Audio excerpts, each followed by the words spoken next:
From WDWNT, the worldwide leader in Disney Parks news, this is ParksCenter.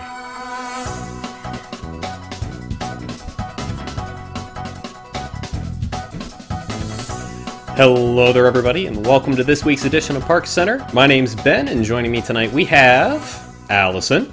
Good evening, everyone. Nathan! Hey, welcome back. Oh, Kungaloosh, everybody. Kungaloosh. It's good to see you all. It's good to be back. We've got Rob as well. What's up, guys? And Pete. Sivako, good evening, everyone. Oh boy, and it was a good evening. We just had some really good news break on us right before air. We found out that Disneyland has proposed it's a series of reopening dates for itself. Downtown Disney being July 9th, Disneyland Park and California Adventure being the 17th, and the Grand Californian Hotel and Spa and the Paradise Pier Hotel being on July 23rd. We also have, at this point, learned that Disneyland is going to be using a new theme park reservation system, somewhat similar to what's been proposed for Walt Disney World. Although, again, we don't really know many specifics about that system, although we'll be covering a little bit more about that in a minute. We certainly don't have any on how Disneyland's is going to be doing it.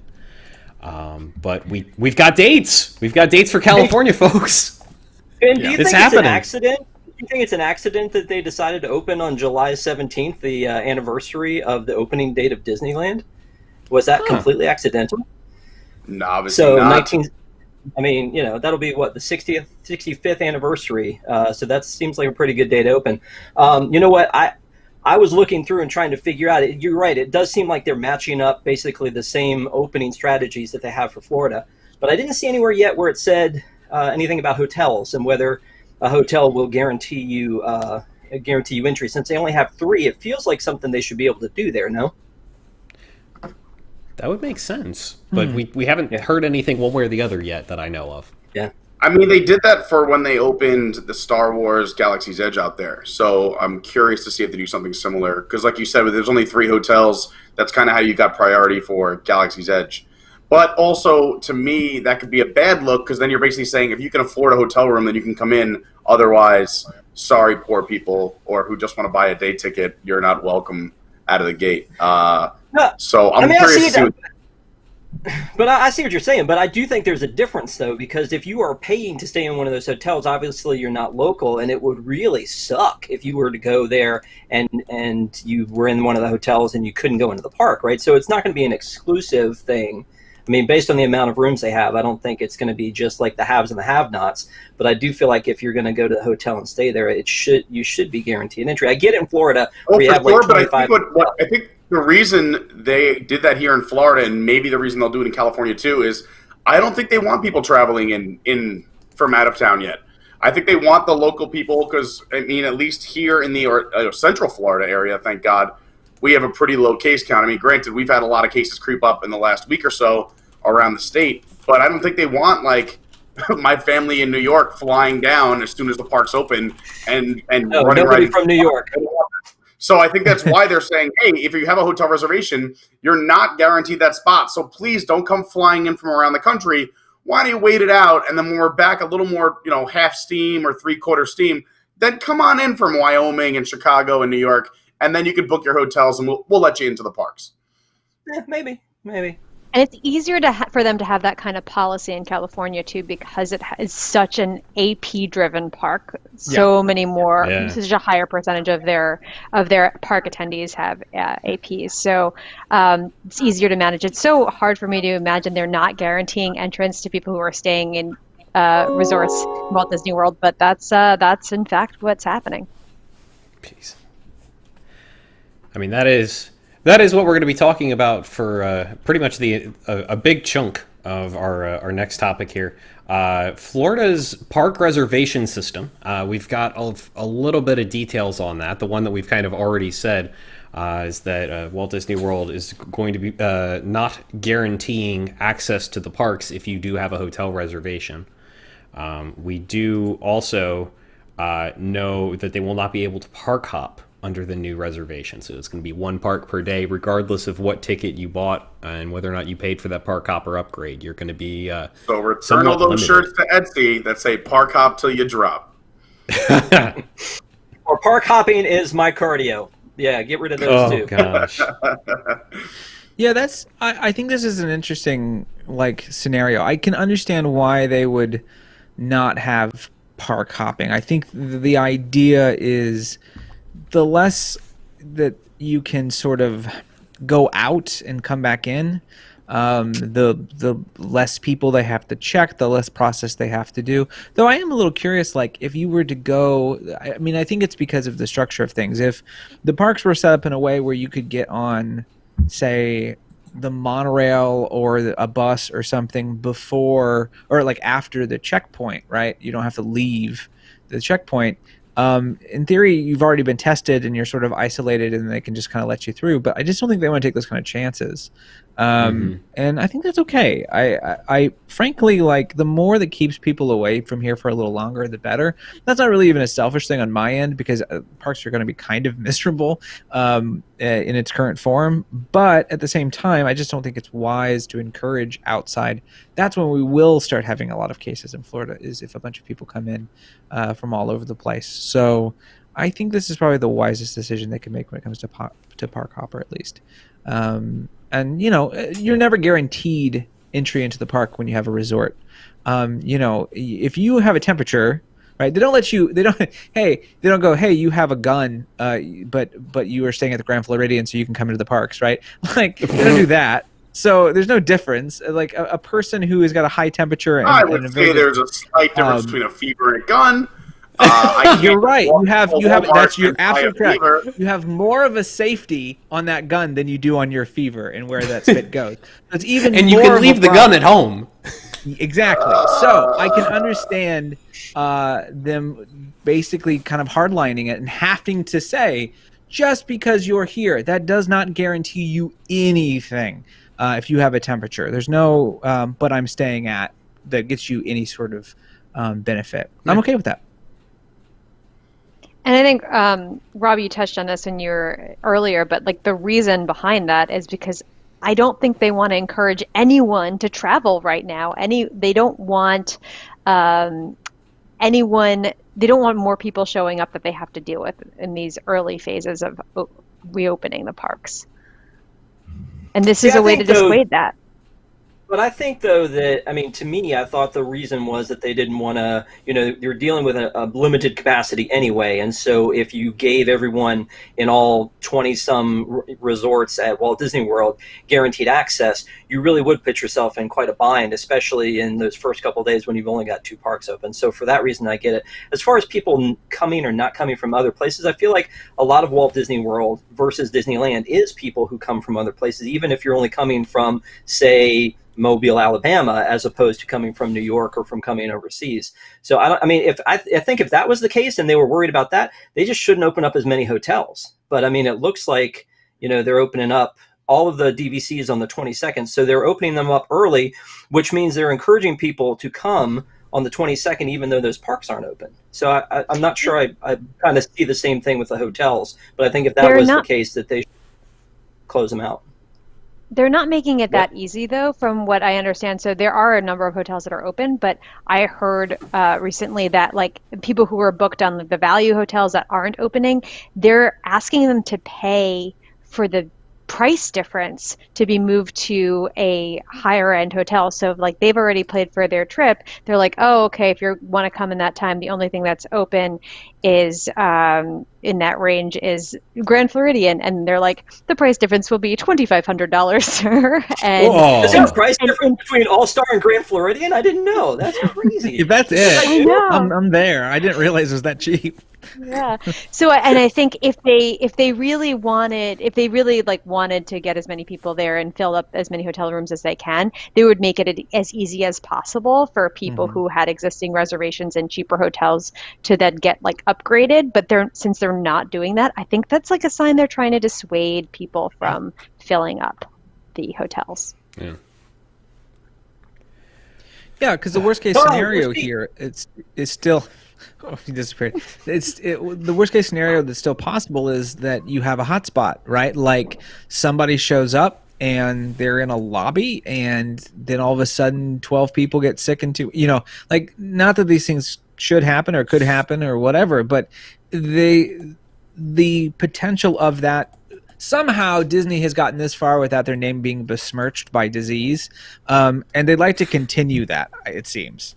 And that is worth more to them and their brand than filling up every single hotel room as quick as possible and sort of, pushing the parks in a direction towards more people. So I think that's like a long-term kind of smart thought, opposed to sort of just trying to make money now, I guess is the best way to put it. Yeah. It's just a rare thing to see them do anymore, honestly. So moving from there into the reopening of the parks themselves, we've got a little bit more information about what that's going to look like. So first off, limited edition merch is going to be canceled for the foreseeable future, at least the releases in the park. So now you got to deal with Shop Disney. I was expecting you to boo harder there. Boo! There. But there will still be pin trading, so that's cool. That money? You can trade your garbage pins at a garbage can. And then there's we've also the only got way to pin trade. Yeah, really. I would have loved to have pin traded with Push. Anyways, we've got more information on the resort experiences, housekeeping, transportation, dining. We know what resort activities are going to be available when the resorts do actually open up. We've got a much clearer picture at this point of what things are going to look like. What are some highlights for you folks? Because it's kind of a lot to digest. I'm obviously kind of happy that the pin trading is not dead.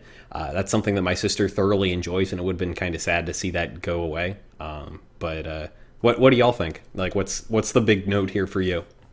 It's weird you're going to be pin trading on top of a food and wine dining room table. No, I'm excited. Listen, festivals don't need tables for a while, so. You don't think people would gather around trash cans during Corona? That's crazy. Yeah. Listen, I'm just happy. Any little thing here, and I've said this with the reopening of Disney Springs, and as more stores and restaurants open, anything to get life a little bit more back to normal. I'm not saying that this is gone or that we should take it lightly, but Disney does bring a ton of joy. I mean, me personally, I have been 50 times happier this week than I was 4 weeks ago. So if it just keeps going in this direction and we can hopefully keep the numbers under control, then I'm all for it. Open it up little by little, but I'm just happy that we're taking those steps. It makes, I'm sure it makes a lot of people happy, but you've made this guy very happy. Just opening up spring. So any little piece of Disney I can get, I'll take. And I'll yield my time to the floor. You know what? I think it's a little bit Go frustrating. ahead, Oh, okay. Sorry, Danny. Nathan. I'm a little bit frustrated about the fact that I can't stand in line for many main attraction stuff with a whole bunch of other people. And I'm very happy about that. I think that was a really smart move because although I think a lot of people have been waiting for the parks to open for a second chance to get a lot of this collectible merchandise, we talked about this, I think, on a show either last week or the week before where we were talking about how people were not social distancing around World of Disney First Day because all of those eBayers and resellers were gathered around. And I could see that same thing happening at the Emporium or at the Polynesian Gift Shop or any of those places where they might find limited edition merchandise. And this eliminates that from the equation. I think that's a great idea. I mean, the collector side of me, not that I collect or anything, but the collector side of me is like, hey, I would rather go to the parks and buy this stuff. That is a great green screen behind you. Yeah. Exactly. Yeah. This is really Allison's bedroom. That's what all that is. She and her husband, all this stuff. And she pretends like she doesn't have stuff, but really this is that's what happened. But I mean, honestly, I think it's a smart move not to sell it, but it is going to be frustrating not to be able to like go in and pick out your own merchandise from the stores with those collections. That's it. Allison, did you have something there? Oh no, go for it. I'm just laughing about that being my bedroom. It's gonna make the same joke. He beat me to that would be that's a really easy wall to blank out. Like just that's. Like, that's just asking for a Zoom backdrop, I gotta say. But moving out of the parks a little bit, more into the resort, specifically over at the Riviera Resort. This is the only way they thought they could get people to actually go there. But Topolino's Terrace is going to be the only character dining on property when Walt Disney World reopens. They have announced this in kind of a strange way. The highlight here on character dining will not be offered during the initial reopening, with the exception of a modified character dining experience at Topolino's Terrace.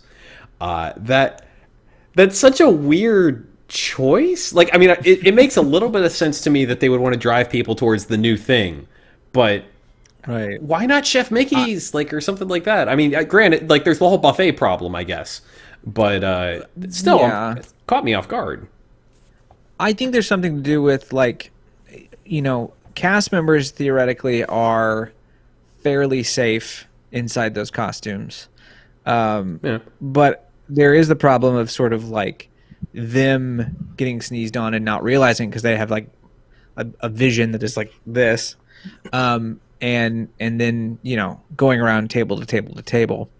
I think Topolino's, they sort of were doing kind of a, they came in and sort of waved and sort of, it seemed like it was a little more interactive, but to the group, from what videos I saw of Topolino's. I didn't do the character experience.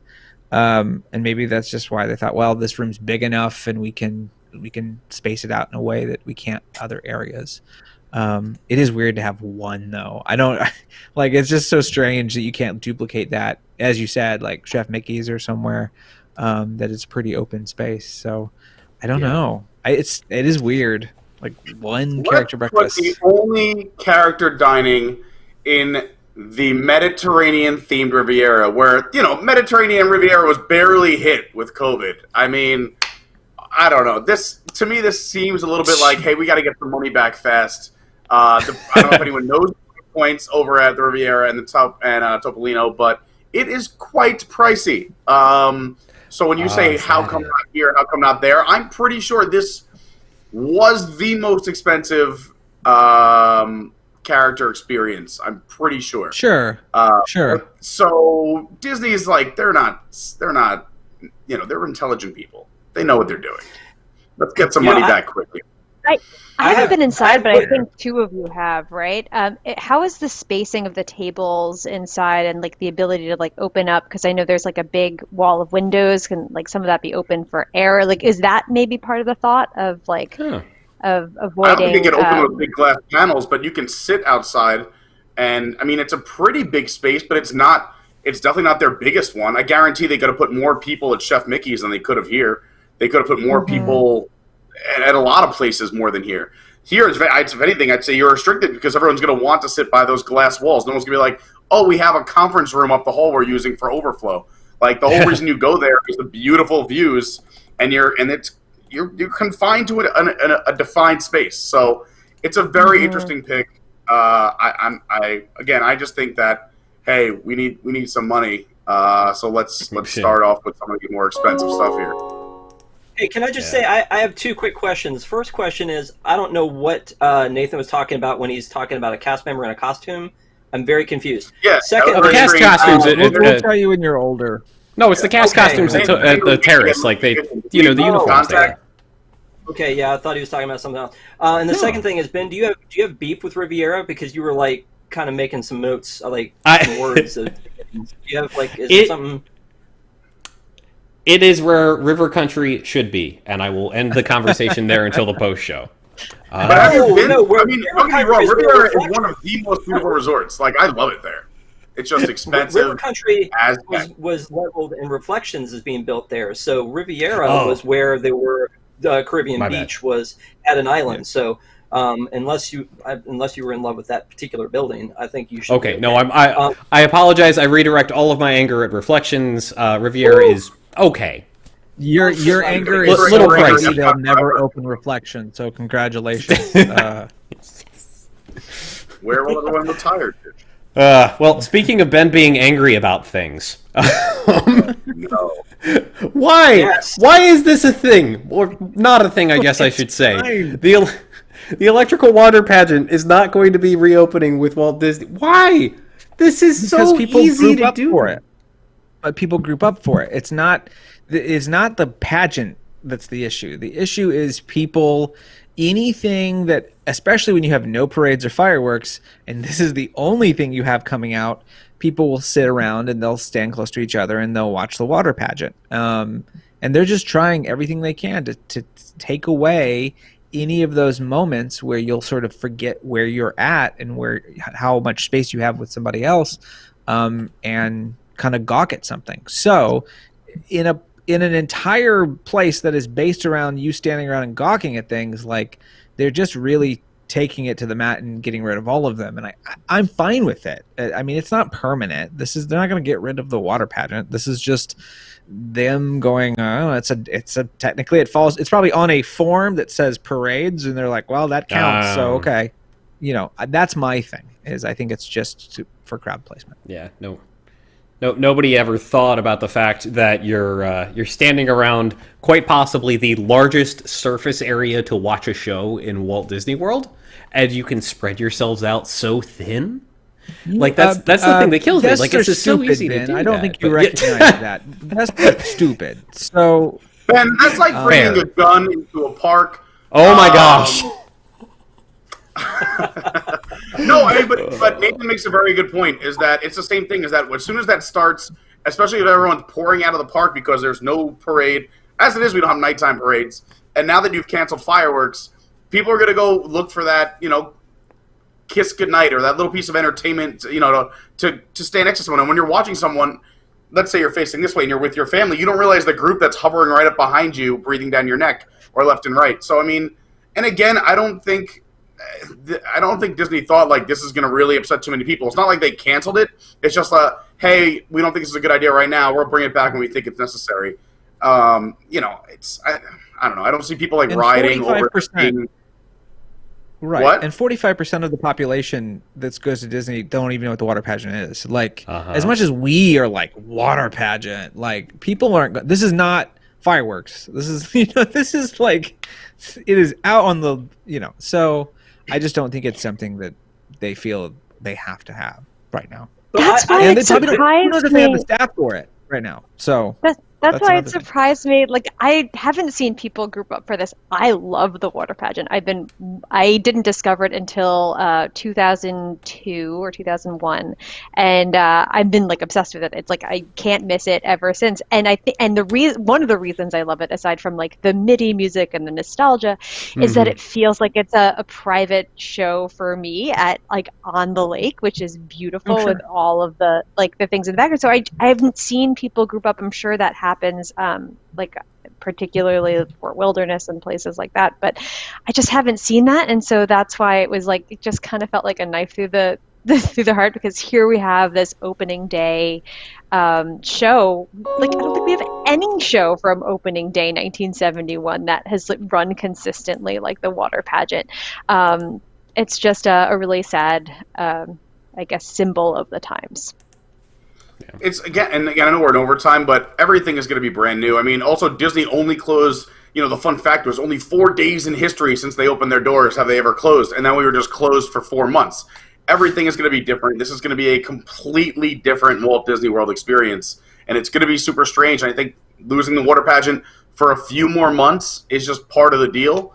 If the trade was no water pageant, no fireworks, no parades, but we still get the parks reopened, I'll take that trade, as opposed to saying, hey, we won't open the parks until October. Give me the parks without entertainment, in large forms. Let's improvise as a Disney family.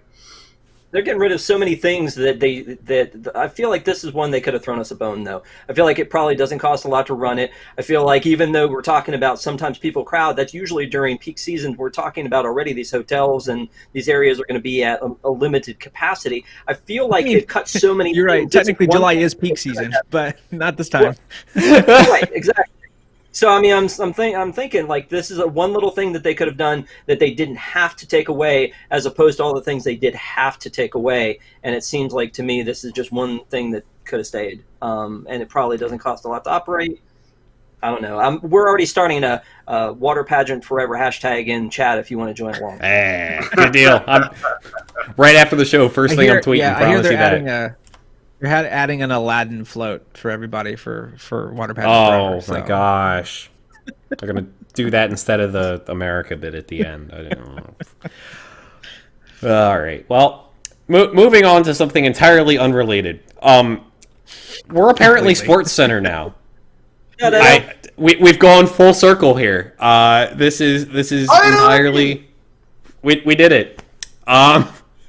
So we found out that the NBA players are going to be on property and that they're going to be housed at 3 specific hotels across Walt Disney World. Now, that is not a clickbait headline because we don't know which hotels they are yet, but we know it is going to be 3 of them. Music and movies. Oh, is it? It's is just all that what we're sports. betting? Yeah, right. No.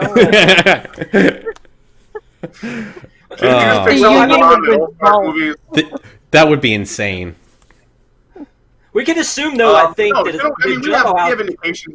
No, Rob, go ahead. Rob, go ahead. It's going to be Animal Kingdom Lodge. Oh, sorry, Rob. I just want to listen to Pete. Go ahead. So, I'll stop. I talk too much. So I was just going to say, so in DVC, when you go on to try to book a room, the Jumbo House you still can't book. And so that makes me feel like Jumbo House is probably a given that's one of the places this is going to happen. So, you know, that was one of the ones that was rumored to be involved, so that would make a lot of sense. Yeah. That and we'll also, find out who goes to the character breakfast, and then we'll really know. Oh, that'd be great if it was Riviera as the second one. Jeez. No way. It's gonna be. What a Faustian bargain! What a Faustian bargain! We all get all the sports, and no one can go see it. Caribbean Beach is a huge capacity. It has the brand new Grand Destino Tower. It has a ton of room for all the NBA players and their families. And also they have all that convention space for team meetings, breakout meetings, practice walkthroughs. It's literally like the perfect place for the NBA to go. So I thought out of the gate, Caribbean Beach, and then I heard rumors about it. So I was like, this is going to happen. Isn't Grand Destino at Coronado?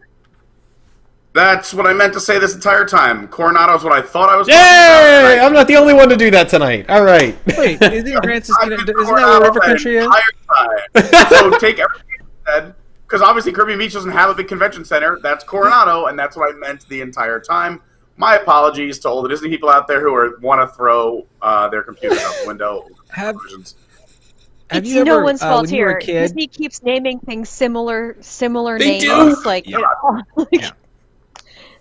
I had a friend go to when Coronado once when it was supposed to be Saratoga Springs. It's and that's an old mistake. But all the new stuff all sounds the same. Why so many springs? Yeah. Saratoga, when you were a kid, Springs, Coronado. When you were a kid, did you ever have to go somewhere because your parents needed to go for like a I don't know, convention or something, but you didn't get to go anywhere fun? You just had to like go to the convention or be around and in the hotel, and they're like, sorry, we don't have time to go to, I don't know, Wally World or whatever. I feel bad. The NBA players are basically doing that. They all get to go to Disney World, and then they don't get to go do anything. They just it is them just playing their sport and going back to their hotel room and practicing, and that's it. And poor Lopez can't go and check out Wonders of Life like he likes to do, and all sorts of stuff. So that's sort of a problem for them. And I feel bad for the NBA players that are also big Disney fans. It's like, oh yeah, congrats, your career. You get to keep playing basketball, but you can't enjoy the thing you like. You know what place I love? The yacht in Caribbean Beach. What a resort. Incorrect fact of the week coming up. There it is. And I love to hang out on the boardwalk, where Morimoto is, and the NBA experience, and... All right, Pete, I'm going to ask you to stop before Tom takes us off the air. All I can say is thank God that Universal has reopened and Tom is not watching us tonight, or we would all get seriously I was Universal all day today. Incorrect fact. All right. Well, I know we hit time, but there's an entire chunk of this that we unfortunately just didn't get a chance to talk about yet, which is that Major League Soccer is going to be housed at the Walt Disney World Swan and Dolphin Resort. for their MLS is Back tournament. Does anybody watch MLS? No. Oh yeah, my husband does. I watch no sports, but my husband watches MLS and he watches a lot of like the European stuff. But yeah, any sports he'll watch. It's cool to see that like more people are getting play in the MLS, and he also looks great in black and white and underwear. I mean, come on, who's not watching MLS? Am I right? Everyone's watching. But for you soccer fans, that is something that you can look forward to. Do we know? I assume, are these games, both basketball and soccer, being televised at ESPN Wide World of Sports, or is it just? I would assume. I don't think we know for certain yet, but I couldn't imagine another reality. From a production standpoint, that's interesting too, because there's a whole lot of people and things that need to come in for that as well. So I'm curious what that setup's going to be like. It'll be a lot of squeaky shoes that we can really hear for basketball. That's for sure. They'll play soft Kenny G underneath or something. I don't know what. Can you hear them? They're talking about using like the NBA video game sounds as like fake applause and things like that. Oh my god! He's on fire! Yeah, they're actually doing that. That's awesome. I think that's so cool. Oh, works for me. I'll let you guys know. I'm finding a way to that arena for all these games, so I'll let you know once I'm there. I don't know how I'm going to do it, but I'm going to find a way. And I believe you too. Know's uncle knows a guy. I know you just went to Jelly Rolls with the guy who like locks the doors once. Yeah. You might be onto something. There you go. All right. Well, before we close out for the night, just a real quick public service announcement for you folks. That guests who have Walt Disney World reservations are being asked to confirm, modify, or cancel those reservations by June 12th. If you're watching this live, that is 2 days from now, on Friday. So if you're watching this now or close to live, get on that if you have one. Disney is, in fact, waiving their cancellation and change fees through October 3rd. But if you have one of those earlier reservations, do make sure to do that, or you are running the risk of having some bad things happen to your reservations, like them being canceled, I believe is the default action. But make sure that you do what you need to do so that gets taken care of correctly, preferably sooner rather than later, so other folks can get those reservations if they want them. And that is going to do it for this week's show. Thank you all for watching. Big shout out to all of our WIGS members, which is short for WDWNT Interglobe Society. If you're not a member, you can head on over to patreon.com/WDWNT. And for as little as $2 a month, you can help support this show and all the other shows we put out. Get access to our post show, the post show for News Tonight that airs tomorrow night at 9 p.m. And a whole host of other benefits, including access to the entire podcast backlog, including the podcast parades, which, if you haven't heard them, really recommend them. I keep tooting this horn, but I'm not going to stop because it's a lot of fun if you haven't heard these. It is absolutely ridiculous to listen to these things. So again, that's patreon.com/WDWNT. We are going to head into the post show. If you're watching live on Crowdcast, we'll be back in just a moment. Otherwise, we will see you all next week. See you, Bucko!